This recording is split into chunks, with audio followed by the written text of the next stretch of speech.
I always thought life was a cruel joke. But the punchline hit harder when my parents sold me off like a corporate asset. They called it an engagement, but it felt more like a business merger. And the worst part? They chose him, the arrogant, ice-cold CEO I had sworn to hate since college. Nathaniel Carter. Just hearing his name made my teeth grind.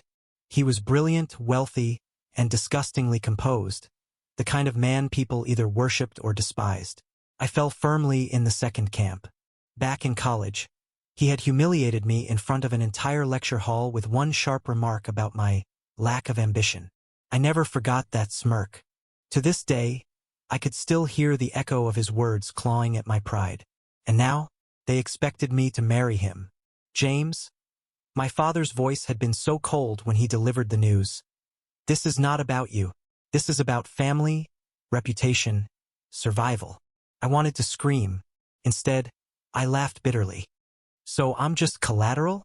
A bargaining chip in your corporate chess game? The answer was silence.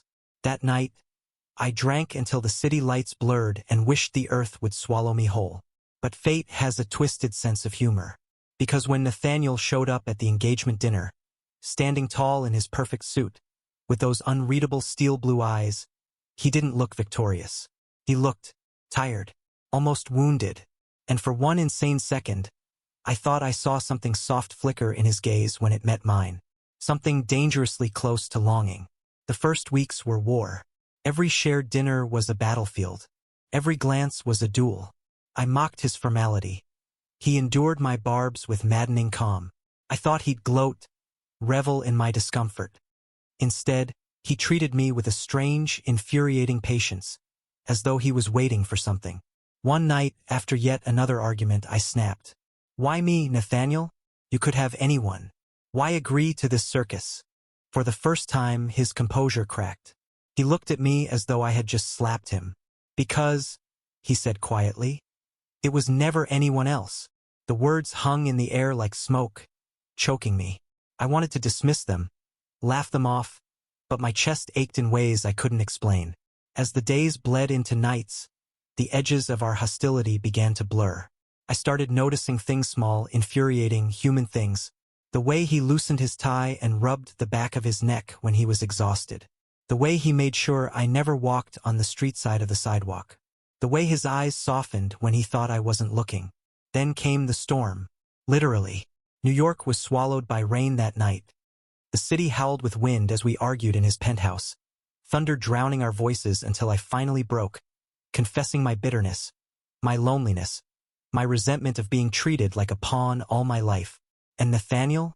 He just stood there, drenched in sorrow, before stepping forward and pulling me into his arms. I should have pushed him away. Instead, I clung to him like a lifeline. His embrace was warm, steady, terrifying.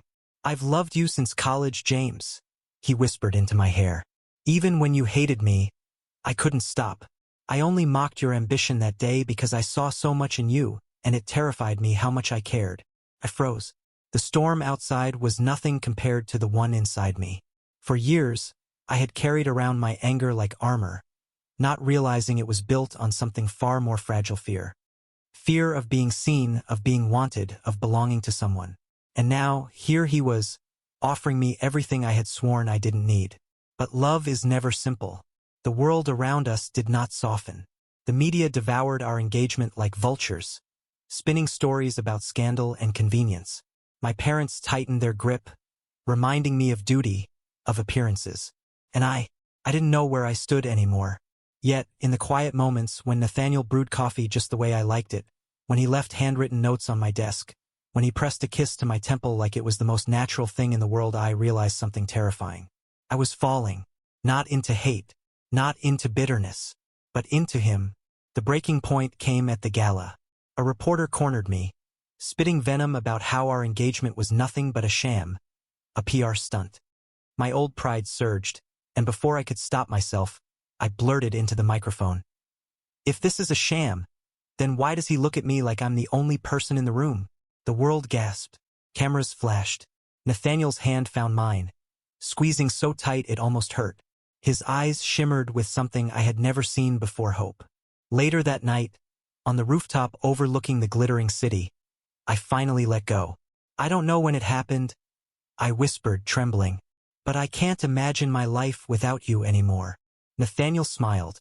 A small, broken smile that healed me in ways I didn't know I needed. Then don't, he said, and he kissed Meslo, deep, devastatingly tender. The world kept spinning, ruthless as ever. But in that moment, under the stars, I realized something my parents never understood. I wasn't collateral. I wasn't a pawn. I was loved. Fiercely, silently, faithfully. And for the first time, I wasn't afraid to love back. Thank you for listening.